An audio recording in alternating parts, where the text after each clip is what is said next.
Okay, hi, this is Peter Rogers, MD, with YouTube channel, same name, and I'm interviewing world and Olympic champion Mark Schultz, three-time NCAA champion wrestler, also a UFC champion. How you doing, Mark? And my gymnastics. And state champion of California in gymnastics. Yeah, I'm doing good. All you folks out there that don't know Pete Rogers, I was his coach when he was at Stanford. And there was a time where Pete was asked to relinquish his scholarship, to make his scholarship available to someone else. And the coach forced him to give a speech in front of the whole team. And after that speech, I got really angry because I knew the potential that Pete had. And I got pissed because he was, I could tell this was not right, what was happening. And so I took him under my wing and we went and worked out. And I said, you got to wrestle for different reasons. You got to wrestle to learn how to fight, not to win for Stanford or for the coach. And you got to get out of that dorm you're in, which is full of, academics, but none of them are athletes. And you got to get around athletes. So you moved into the Delta Tau Delta house and associated with athletes, and you kept your scholarship and became the winningest wrestler in Stanford history, and you were student athlete of the year. And then you went on to write straight A's at Stanford and on to Harvard, and how to cure back pain, which I have in my book right now. Anyway, that's who Pete Rogers is. And he became an incredible doctor, had the highest biochemistry score in the history of Harvard entrance exams. I mean, this guy's a genius. He's like the Einstein of whatever. Anyway, he turned himself into a genius. So now the audience knows who you are, Pete. I almost dropped out of Stanford. Mark Schultz saved me. I was ready to quit. The head coach didn't like me, tried to make me give up my scholarship. And Mark just said, you come train with me. You hang around with wrestlers. You need to think like a wrestler.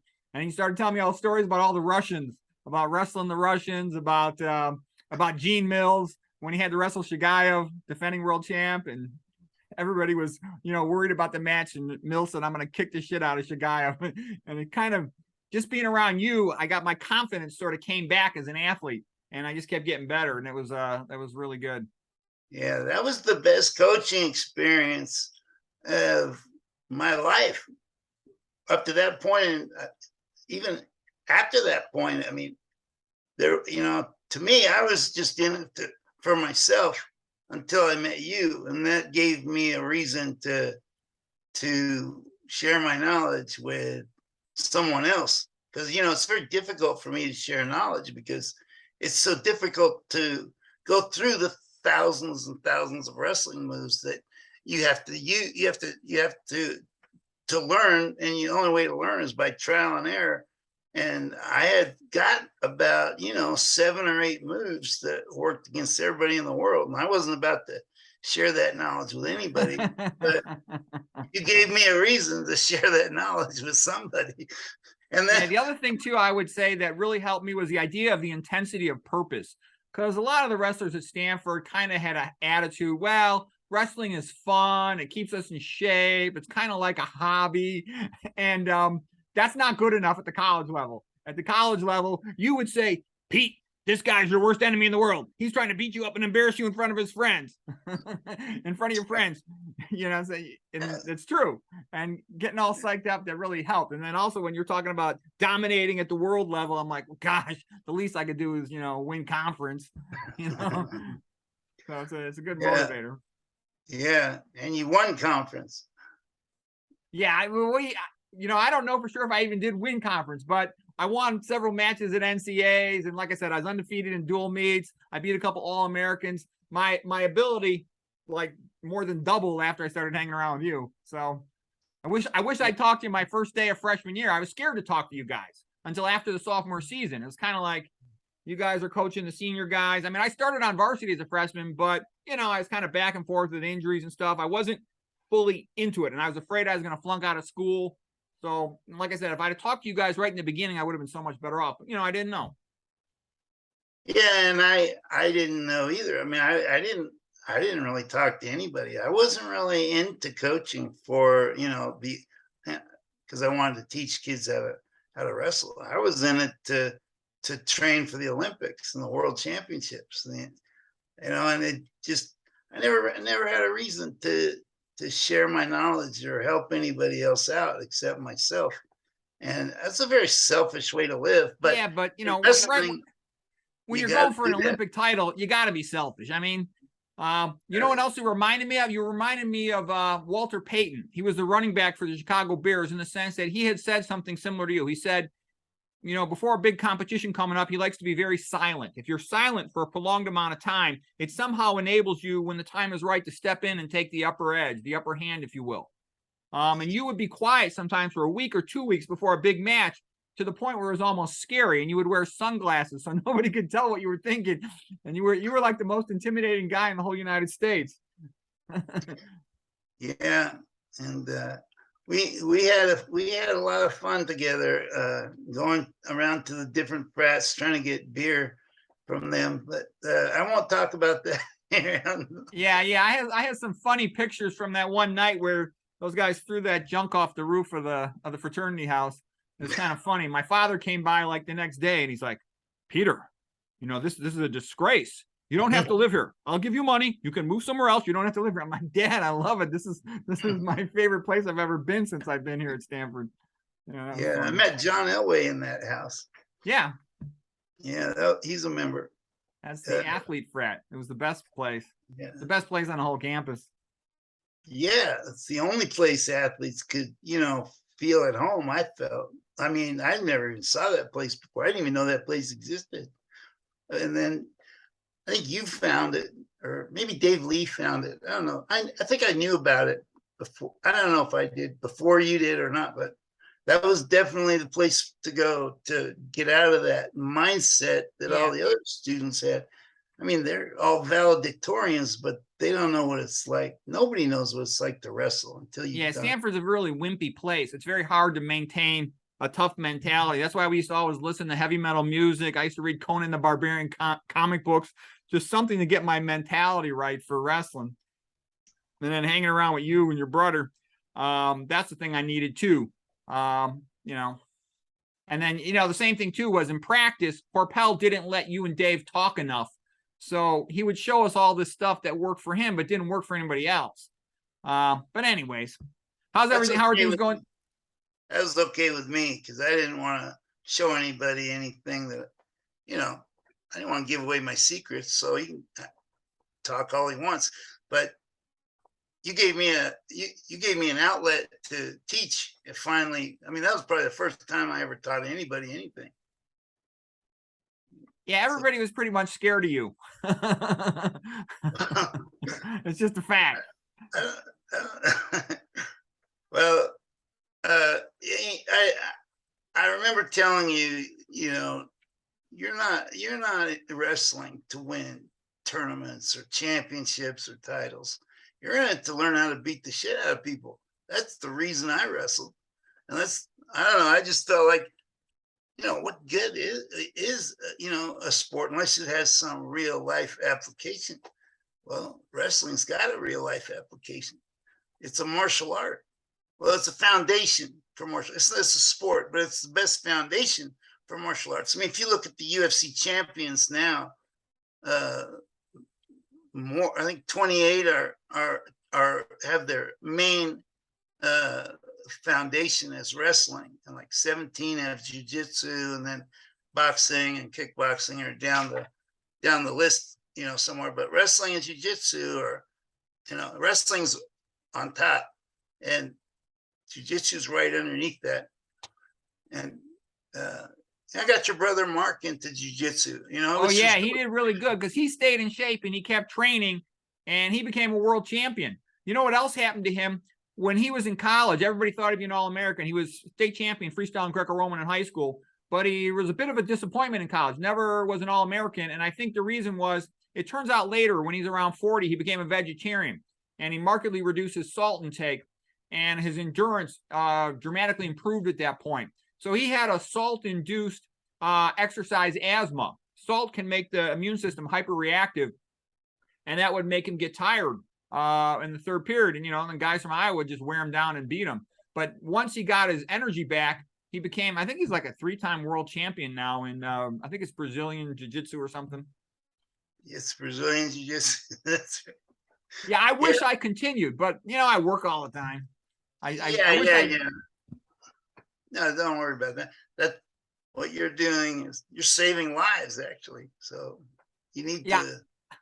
I try to help people as best I can. I'll tell you what's the funny thing in medicine, though.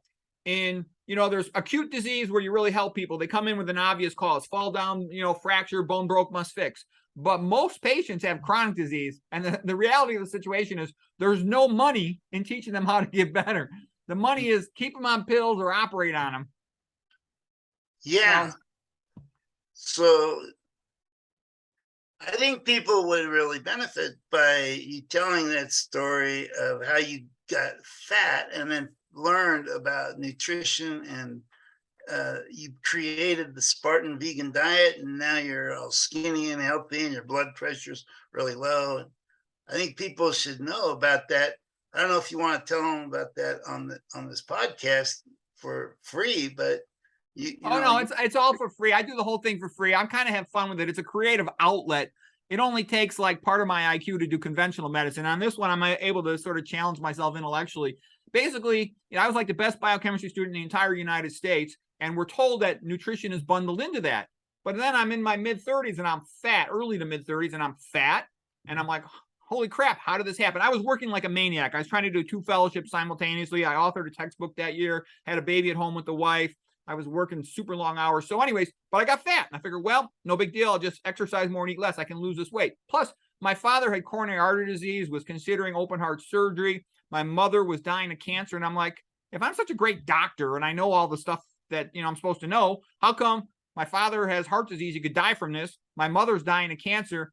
And I'm a big fatso. I'm about 5'9" in height, and I weigh 220 pounds. I'm like, either medicine sucks or I'm doing something wrong. And so then my family was all mocking me, hey, fatso, and, you're going to be impotent soon, diabetic soon. And my wife's like, oh, my life will get easier. And I'm like, you know what? This is ridiculous. So I said, I got to figure this out. So I began to read intensely. All of my energy and focus centered then on understanding nutrition and disease causation. What I found out was all of the textbooks are wrong. They're all kind of a joke. And I'm not kidding. That read about nobody knows this in the whole world. Nobody knows this. Yeah. In coronary artery disease, all the books will say, you need a stent, and if you can't stent, then do a bypass, maybe try some medications, a statin and some aspirin. Okay, but that's nonsense. In the comparison with the Esselstyn diet, he has 198 patients in a row. Cured, no more problems. Okay? There's nothing remotely like that. His name's Esselstyn, right? Yeah, Dr. Caldwell Esselstyn. His book is Prevent and Reverse Heart Disease. And I went and trained with him as well. And what I'm saying is there was chapter after chapter where that came up. I read about autoimmune disease. And in the big chapter from the Harvard textbook, the one I used to admire, okay? And then I read it, and it's a joke. There's no mention of autoimmune mechanisms like leaky gut, or there's a couple other mechanisms I could go into. None of the relevant mechanisms are in the standard textbook. And this is a 2,000-page book. It's not like there's not enough room to fit it in there. They're not in there. I have the current up-to-date version, the one that's considered the standard. It's not in there. Same thing with hypertension. You know what they do for hypertension? They go, 95% of hypertension is essential hypertension, meaning that the cause is unknown. That's all bullshit. Oh, yeah. I noticed that too. Whenever doctors give, you're trying to look up something on the internet, and they always say, well, this hasn't been, it may not be, proven yet. This may not be, they use like the word may and may not, just to try to they try to muddy the waters, so that you never really get a grasp on what you need to do to get healthy. And I think you're the first guy I've seen that has decided to learn about all the things they didn't teach you in medical school about how to prevent disease, how to stay healthy and live longer and have more energy. Doctors don't tell you how to do that. But this diet and lifestyle the Spartan vegan diet, that definitely increases energy and it lowers your fat. It makes you live longer. It prevents disease. And I think people would be surprised just how easy it is.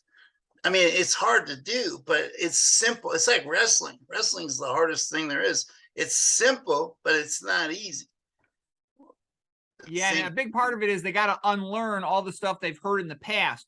The thing that gets promoted most of the time is the Mediterranean diet, but the Mediterranean diet is a joke. I call it the Antichrist of diets. The reason is it promises to save you, but it doesn't work at all. It's a big joke. It doesn't forbid anything. People are, guzzling down olive oil. It allows alcohol. It allows chicken and fish, nuts and seeds, all these high-fat foods and avocados.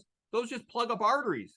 You need to be very low in fat. That's one of the key things about preventing atherosclerosis. Low in fat and low in sodium. And then a high in potassium. That's how you prevent hypertension. The Mediterranean diet does not address those essential things, and therefore it doesn't work. No, why don't you explain what the blue zones are? Yeah, there's a guy by the name of Dan Buettner with National Geographic, and they looked at the data from around the world. What are like the 5 healthiest populations where the people live the longest in their 90s and 100s, and that they're still healthy and they're still mentally sharp. And then they looked at what did they have in common. Only one of them was in America. That was the Loma Linda which is a suburb of Los Angeles in California. And the Seventh-day Adventists, it's part of their religion to be a plant-based diet. Okay, so it's religious rather than health-based, but they're still remarkably healthy, especially they're vegans. Then it was also the Okinawans, which is sort of in southern Japan, and it's kind of like what Hawaii is to America. That's what Okinawa is to Japan. And back in the early part of the 1900s, they ate primarily sweet potatoes. And they also ate, rice and local foods. And they had incredible longevity. They were second to the Seventh-day Adventists and the longest lived lives when they ate those old-fashioned diets. Lots of them were farmers. They didn't have a car. They would walk out to their farm property and stuff. Then there's another one in Icaria. I think that's with Greece. And gosh, I know one's in Costa Rica, and then I forget the other one. But Italy? Is it Italy? Yes, Sardinia, that's it. Sardinia, I think that's right by Italy. So anyways, what they all had in common was they ate 95% or more plant-based foods. Nowadays, Buettner will say, 90% or more, but he used to say 95%. And so that's what I think is funny too. They're all, other than Loma Linda, Los Angeles suburb, they're all kind of, backward. Okay, they're rural people. A lot of them are illiterate. So that's what's funny. All these Americans, I got to join a health club and all this fancy stuff. No, just eat the plant foods that grow outside that humans have been eating for thousands of years. Walk around and keep busy in the day, and you'll be healthy.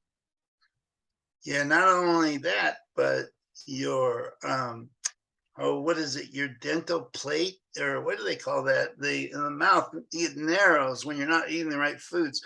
And these primitive primordial humans, their mouth is a lot wider, and they don't get cavities, and they're just much healthier. And there's a guy who wrote about that. His name was Weston Price, and he was a dentist in the 1920s and 30s. He traveled around the world looking at all these populations, and the ones that were eating their old-fashioned diets, they all would have close to zero, if any, cavities, good strong teeth. And then, like, if one person in their family went and started working in the city and started eating, refined bread, refined flour, and sweets, and all the modern processed food, they would get tons of cavities. So, and you're right, they'd also get a deformity of their mouth. Their jaw would not be formed normally. They kind of have this mouth breather, narrow look to their mouth, to their faces. Their face looks a little funny. It's abnormally narrow at the bottom.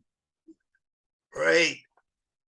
And the people that lived in the primordial eras never had any of that because they didn't have all this manufactured food. Isn't it true that pretty much every food that's manufactured is bad for you? Yeah, they're all bad. The only exception that I would eat would be if there's a single ingredient, and that would be plain oatmeal and quinoa, which is pretty much like oatmeal. Those are the only ones. and I would only eat those with water. Once you get into a second ingredient, they're allowed to put MSG in there, monosodium glutamate, which is a mild neurotoxin. So I would not eat anything with that in there. Yeah, so I don't eat any processed food. I call it a whole food, plant food diet. Right. And eating the food as a whole unit is part of the key, right? Yeah, and look at our teeth. Okay. When you look at your teeth, our teeth are flat. If you go into your browser and you type in teeth of a horse, look at your teeth, they're flat. The reason is flat teeth are for grinding plants. Also, our jaw, it goes side to side. That is characteristic of a plant eater, a herbivore. If you were walking down a path in the forest and you saw a dead deer on the ground, the flies buzzing around, you would say to yourself, it's kind of disgusting. Okay. You don't get this immediate feeling, I got to get down on my knees and take a bite out of it. Your mouth couldn't even pierce its hide. Okay. On the other hand, if we put a bowl of fruit out on the table, you would salivate. We're made for that. Right. That's the optimal human diet is plants, right? Yeah, I think that's the reason why we got color vision, so we can see when fruits are ripe. That's normal. Right. And those colors are because of the different chemicals in each, like the grapes are purple because of the chemical. What's the, yeah, you're right. It's the antioxidants. The antioxidants in the different colorful fruits, they give off characteristic colors, like, beta carotene orange with carrots. And like you're saying, with the grapes, you can get a purple or a green. Right. So you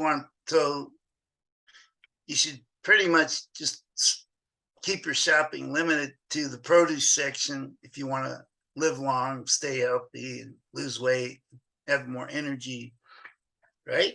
Yeah, I agree with that. I'd say there's basically 3 foods that I recommend to eat. Number 1 is your starches, and that's usually should be the main number of your calories, about 50 to 80%, and that includes things like rice, beans, potatoes, sweet potatoes, quinoa, oatmeal. Those are great supplies of energy to starches. So starch is just a polymer of glucose, and it's all wrapped in fiber.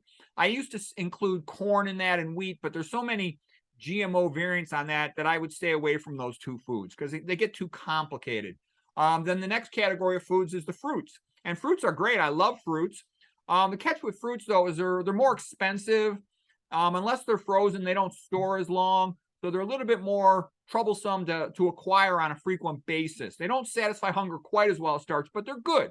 And I mean, if you're lucky enough to live somewhere kind of semi-tropical, like Texas or Hawaii or South California or something where it's hotter all year, they're more widely available, or Florida or something. But for a lot of people living up north, it's going to cost you a lot of money to eat fruits that much. Other than, you can freeze stuff. Frozen blueberries are great food. Then the next thing is vegetables, but vegetables only need to be about 5 to 10% of your calories. 5% is fine. It's probably a good idea to eat at least 1 salad a day. If you're trying to heal something, I would say eat 2 salads a day. It's got a lot of greens. They also have nitrates, precursors to forming nitric oxide. The back of your tongue has bacteria on it that convert the nitrates to nitric oxide, and then actually the stomach acid also facilitates that conversion to nitric oxide, and that leads to total body systemic vasodilation, improved blood flow. So a polymer of glucose, you mean like it's just like a giant clump of glucose is what that right. means. So a starch is a whole bunch of glucose molecules, one after another, a string of them. And then they're all wrapped in fiber. So this is a great thing because it's low caloric density. Your stomach is stretched by not that many calories. Early satisfaction of hunger is from the stretching of the stomach. Then the food goes into your gut and it has to peel off that fiber before the glucose can be absorbed into your blood. And that process of slowly peeling off the fiber creates the effect of a slow release energy pill. So your blood glucose stays normal a prolonged amount of time. You satisfy your hunger and maintain your blood glucose level for the most prolonged amount of time with the fewest calories. So it's very efficient, and it prevents you from getting fat. It gives you lots of energy. It's like, what more could you want? If you look at the Asians, okay, China before 1975, when they used to eat about 85-90% of the calories from rice, 1 billion out of 1 billion are skinny. No diabetes, no hypertension, no autoimmune disease, close to nothing for cancer. It makes people healthy. Same thing, Papua New Guinea, they used to eat 93% of their calories from sweet potatoes. They're all skinny and strong, okay? Starches make a population skinny and strong and energetic. So why didn't you tell the people what you mean by leaking gut or leaky gut? Yeah, basically there's two types of gut bacteria. You're going to hear all this stuff, the gut microbiome, almost all these videos on YouTube, they're stupid. They just confuse you. They don't tell you what the point is. There are two types of gut microbiome. There's the good one and the bad one. The good one comes from eating fiber. The fiber feeds your gut bacteria, and they take that fiber and they convert it into what are called short chain fatty acids. The most important one has 4 carbons. That's butyrate. You can think about, your alkanes if you're thinking about chemistry. Butane is a 4-carbon alkane. You put a carboxylic acid on it. Now you got a 4-carbon carboxylic acid. Okay, so that's butyric acid. You can also call it butyrate. And the point is, that is what is used by the gut lining cells to maintain tight junctions. The gut's called the enteric tract. So the cells that line the gut are called the enterocytes. And they need to be tight between each other so that nothing leaks in between them. If they don't get the butyric acid, they'll start to leak. And what that means is bigger chunks of food and even entire bacteria, bacterial endotoxins can get across that space between the enterocytes because of lack of tight junction. That's called leaky gut.